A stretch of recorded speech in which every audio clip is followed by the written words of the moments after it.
for me. Blood in my eye, dog, and I can't see. I'm trying to be what I'm destined to be. And niggas trying to take my life away. I put a hole in a nigga for fucking with me. As if I don't have enough cars in the shop right now. Also, I've got Kai's 86 Corolla in the paint booth and Reese's new car outside. I decided to get another project. So, as you know, I love Skylines. I love the RB motor platform. There's been one floating around on Marketplace for the last 6 months or so that was a good deal. It's a factory GTST Type M with really low kilometers, and it's bone stock and has some motor issues. I said, well, this is my offer. And that's usually what I do with project cars. I'll make an offer that makes sense to me as if the car needs the worst case scenario. So that way I don't feel stupid if I buy the car and bring it home and tear into it and it's a catastrophe. You know, I don't ever, I've bought and sold hundreds, if not 1,000 or 2 cars. And I have been burned once or twice, but I don't get burned very often. And one of the reasons is because of my buying habits. So this car, I made the offer that was assuming the motor was a complete piece of shit. The guy took my offer. So I went up there and picked it up today. The story with the car is they imported it from Japan a couple months ago and picked it up at the port of Tacoma. And on the drive back to Vancouver, where I bought it from, it overheated. So they don't really know what's wrong. The guy ended up just ordering another car and selling this one for cheap. So now I got it.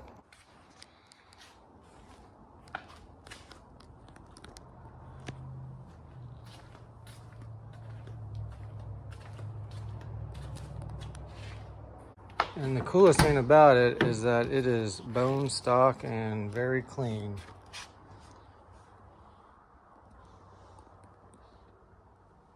So the guy I got the car from did give me a whole story about how they put in a new radiator and checked compression and these are the symptoms and all that stuff. Obviously, I take all that into consideration when I'm buying the car and then kind of come up with a game plan in my head on what could be the problem and what it could take to fix it. But when I get it home, I just start from ground zero, pretend like he didn't tell me anything, and do all those checks myself. So I'll make sure all the fluids are topped off, check compression, check the spark plugs, check spark, check fuel, and all that stuff. And I get started doing that and see what I find out. So I just did a compression test. It's pretty straightforward. It's kind of a pain on these motors because you got the crossover pipe. So you take that stuff off, pull the coil packs, pull the spark plugs, and then you just stick the compression tester in each hole and crank it about 6 times and see what you get. So the guy I bought it from said he checked compression, and I believe him because all these clamps and hoses were loose. And supposedly it had good compression, but it had a dead cylinder number 5 that was reading 0. I just did a compression test myself, and here's what I got. Number 1, 0. Number 2, 0. Number 3, 90. Number 4, 100. Number 5, 0. And number 6, 120. So if you watched my last project car, the RBS 14, what happened with that car was the timing belt slipped off and he lost all compression, or most compression, and bent all the valves and thought the motor was toast. So I bought the car for cheap and took the head off, took it to the machine shop, and they're like, hey, your head's good, order a new set of valves. So I put SuperTech valve kit in there and they machined the head and I threw it back together, obviously with new head gasket and stuff like that. And it's a great car now. I'm kind of thinking this is the same thing. There's not really a catastrophe in one or even two side-by-side cylinders that would lead me to think it's an issue with the head gasket. The only thing that makes sense really is that either the valves bent. Well, I don't know how they would bend unless the timing belt is broken or it slipped a tooth. So maybe the tensioner came off, or maybe it slipped a tooth because it's old. And the thing only has 70 kilometers on it, so like 45,000 miles or so. So maybe it's just an old timing belt and it's stretched out and it's not in time anymore, or it even jumped a tooth from being stretched out, or maybe the tensioner's bad. But either way, it's kind of good news.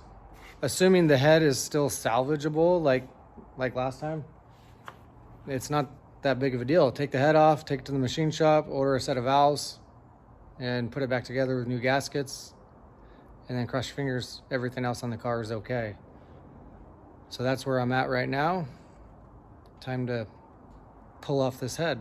All right, I think I'm gonna call it a day. It's getting kind of late. So I got the hood off, all the miscellaneous piping and hoses and stuff. A lot of it I'm gonna delete probably, and then some of it I'll put back. I'll probably end up going with a forward-facing manifold, so a lot of this piping won't be reused. Kind of nice the R33 has the battery in the trunk. I wish the 34 was like that. So I'll see you guys tomorrow or the next day whenever I get back on it. It's the next day, and I decided to do what I consider the more pain in the ass part first, which is the intake manifold. As you can see, I got coil packs off, the intake manifold off. Man, these factory intake manifolds are a real pain in the ass. All these hoses have brackets on them and they're all bolted to the intake manifold from the bottom. I will probably end up doing a Freddy manifold just to make everything more simple and clean. Look at the inside of the motor. It is pretty disgusting, especially back here. But the worst part of it, check this out. So cylinder 1, 2, 3, 4, 5. What the fuck? This is what the gasket looked like. It really screwed up on the guy driving it home from the port. So I'm guessing somebody worked on this in Japan and maybe did that and then couldn't figure out why the car was running like shit. I don't even know what to make of that.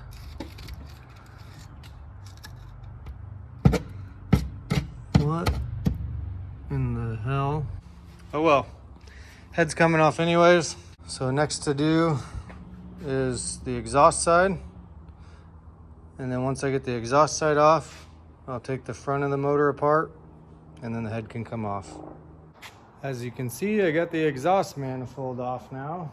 Well, the turbo, the manifold, the lines, and the downpipe.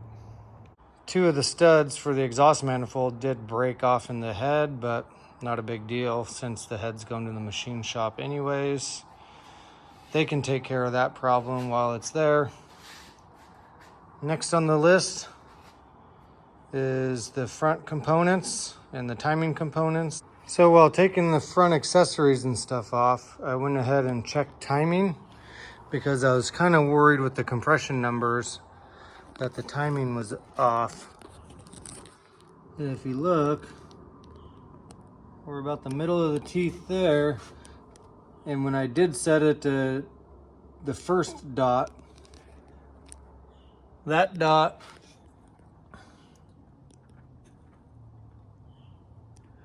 and that dot actually did line up. So I don't think we have a timing belt issue. I think this crap there was head gasket repair. So now my assumption is the head and the valves are fine. It had a head gasket failure in Japan. This is of course just my assumption. Head gasket started failing in Japan. They threw that shit in there to make it run. threw it through the auction, and then it didn't make it very far. And I'm guessing from that crap running through the system and then it overheating probably a couple times after that, the head gasket probably is demolished. And that's probably why we have the compression numbers we do all across the board. But won't know till I pull the head off. So I got the head off pretty late last night, and I found the problem. The block is actually in good shape, and the head gasket is actually in good shape. But if you look closely, you can see where the valves clapped. And here's the head. Everything up top looks like it's still in great condition, but the intake valves on the bottom have that half moon. It's a little bit funny that I haven't done any RBs for a few years since my S15 Sylvia back in the day that I did the RB25 swap on. I fully rebuilt that motor from the ground up. It was my first RB, and after doing all the research about the oiling mods, I just went ahead and rebuilt that motor, and it was bulletproof for the few years I had it and kept running after that. But it's kind of funny that I haven't touched an RB since then, and now this is my second RB25 this year with the same problem. They both clapped valves onto pistons. Tomorrow's Monday. I'll take the head to the machine shop. Then I'll just do the same thing I did last time. Order a whole new set of valves and let the machine shop do their magic on cleaning and resurfacing the head and putting the new valves in with the new valve seals. I am also gonna do the hardened oil pump gear while I have the front end of the motor apart. And I'm also gonna do the Tomei head plug.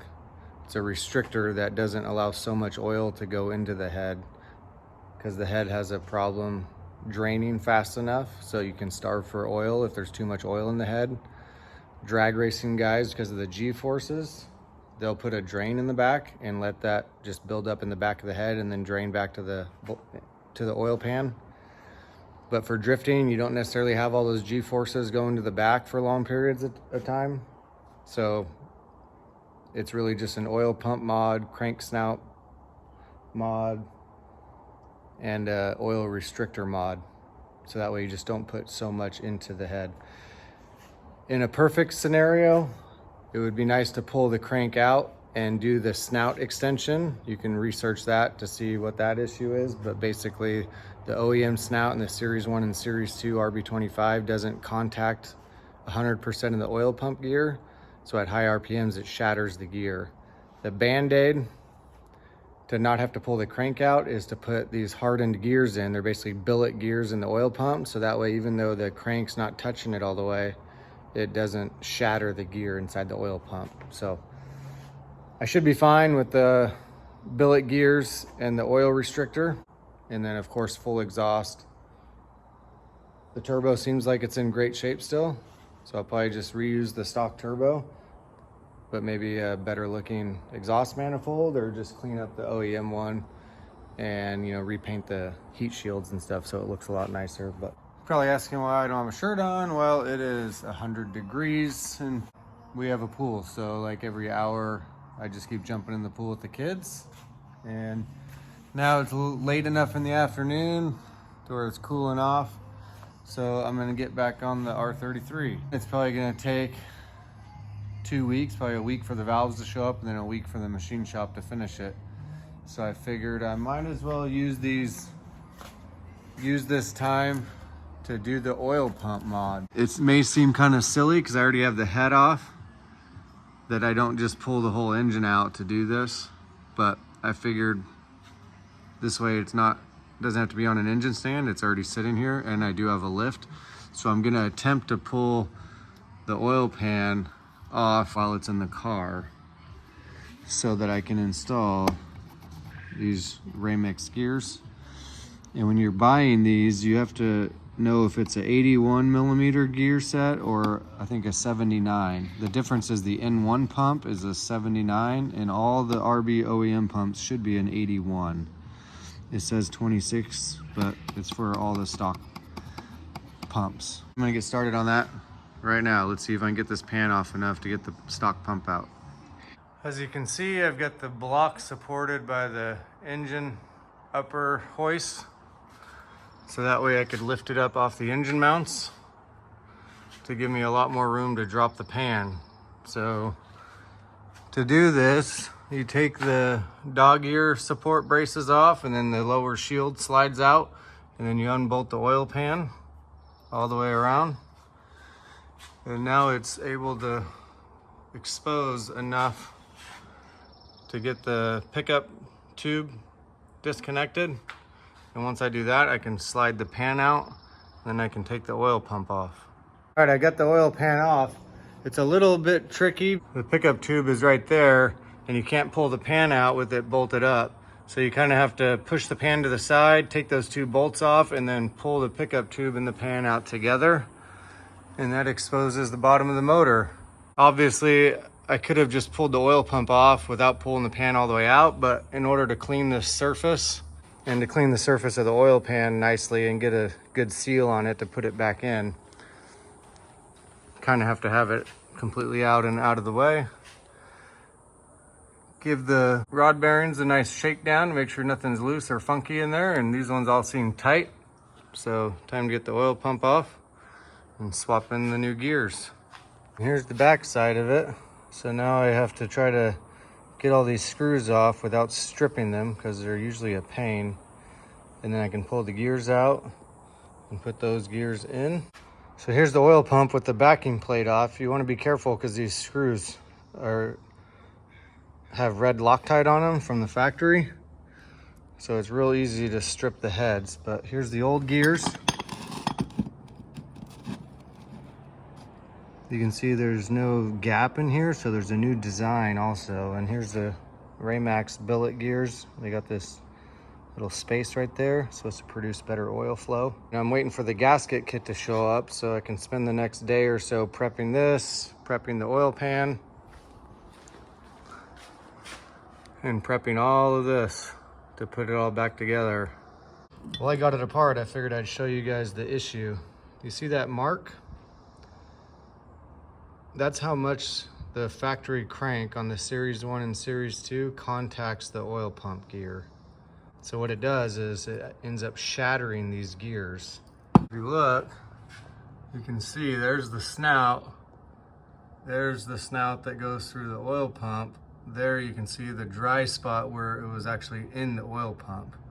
So if you get the aftermarket snout, you take the crank to the machine shop and they basically grind all this off and press a new one on, so the flat spots for the oil pump gear actually penetrate all the way out to here.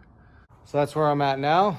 The oil pump gears have been swapped, but I can't really start doing assembly until my gasket kit shows up. And I ordered the head gasket kit, the timing belt kit, the oil pump gasket kit. You know, all the gaskets are on their way.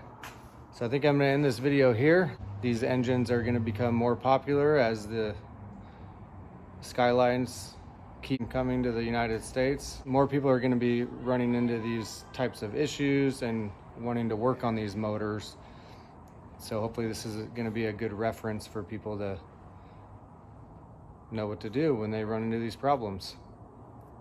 So like always, guys, like, comment, subscribe. Stay tuned for more content.